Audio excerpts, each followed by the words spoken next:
অবৈধ কাঠফলা মিল বন্ধ হ'ব লাগিব বুলি বনমন্ত্ৰী জয়ন্ত মল্ল বৰুৱাৰ ঘোষণাৰ পিছতে অভিযান অব্যাহত ৰাখিছে অভয়াপুৰী বন বিভাগে। যোগীঘোপৰ পল্লীৰ তল চেদামাৰীত মাজনিশা অবৈধ কাঠফলা মিলৰ বিৰুদ্ধে এই অভিযানত অবৈধ কাঠফলা মিলসহ কেইবা লক্ষাধিক টকাৰ মূল্যৱান কাঠৰ কুণ্ডা জব্দ। এক গোপন সূত্ৰৰ পম খেদি অভয়াপুৰী আঞ্চলিক বন বিষয়া শংকৰ ৰায় নেতৃত্বত বনকৰ্মীয়ে নিশা অভিযান চলাই উৎখাত কৰে অবৈধ কাঠফলা মিলটো।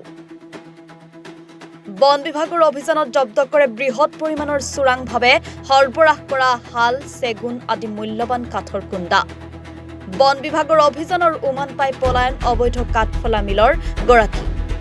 দীৰ্ঘদিনৰ পৰা বন বিভাগৰ চকুত ধূলি দি অবৈধভাৱে মজুত কৰি ৰাখিছিল এই বৃহৎ পৰিমাণৰ মূল্যৱান কাঠৰ কুণ্ডাৰ লগতে চলাইছিল অবৈধ কাঠৰ মিলটো।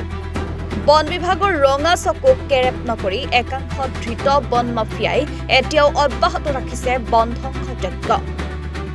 অবৈধ কাঠৰ ব্যৱসায়ৰ বিৰুদ্ধে এই অভিযান অব্যাহত থাকিব বুলি বন বিষয়াগৰাকী পুনৰ সকীয়াই দিয়ে।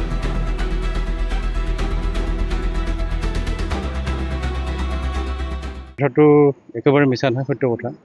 আৰু এই চেলেঞ্জটো আমি লৈছোঁ, আমিও চাম কিমান দিন তেনেকৈ সিহঁতে চলিব পাৰে।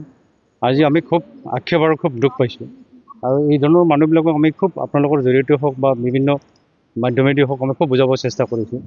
বিভিন্ন ধৰণৰ এওঁলোকৰ লগত ভাগে ভাগে ধুনীয়াকৈ ৰেজিষ্টাৰ হোল্ডাৰ, ৰেজিষ্টাৰ নথকা যিসকলে আমাৰ সন্দেহবশতঃ যিবিলাক মানুহ এইবিলাক কামত জড়িত মাতিবলৈ আমি বহুত ধৰণৰ আমি চেষ্টা কৰিছোঁ। কিন্তু তাৰ পিছতো যিটো দেখা পাইছোঁ আমি সেইটো কোনো ক্ষমাৰ যোগ্য নাই। আমি যি জান লগাই দিম, আপ্ৰাণ চেষ্টা কৰিম, যি কৰা যায় আমি চাম। চেদামাৰী বুলি কয় এইখিনি বোলে। তো এইটো আমি দিনততো খুব আমি চাৰিওফালে পাতিলোঁ কৰি থাকোঁ, দিনত আমাৰ সেইজনৰ এটা হেৰি নাপাওঁ। কিন্তু ইয়াত শুনা পাইছোঁ ৰাতি চলি থাকে। আজি 4-5 দিনৰ পৰা বিচাৰিছোঁ পোৱা নাই। আজি ৰাতি আমি খুব গোপন সূত্ৰ পাম সেইটো পেলাই ইয়াত আহি পাইছোঁ। আৰু দেখা পালোঁ মেল পাইছোঁ, মেলটো উঠালোঁ। আৰু কোনটা মানে কি এওঁলোকে আচলতে ইয়াত এটা প্ৰব্লেম হৈছে কি, ঘৰুৱা যিবিলাক নিজৰ মাটিত কাঠ থাকে এওঁলোকে এইবিলাক ভাবে আমি নিজাববীয়াকৈ কাটি নিজে কাম কৰিব পাৰোঁ। ঠিক তেনেকুৱা হয় বস্তুবিলাক। এইটো ৰিজাৰ্ভ ফৰেষ্টৰ কাঠ নহয়, এইবিলাক আমি চাইছোঁ চব মানে ঘৰৰে হয়। ধৰি লওক আপোনাৰ শালকাঠো আছে, শালকাঠখিনিও ঘৰৰে কিছুমানৰ এটা অনুমান হৈছে। কাৰণ ৰিজাৰ্ভ ফৰেষ্টত আমি থাকোঁ, ঠিক তেনেকুৱা এটা অনুমান হৈছে।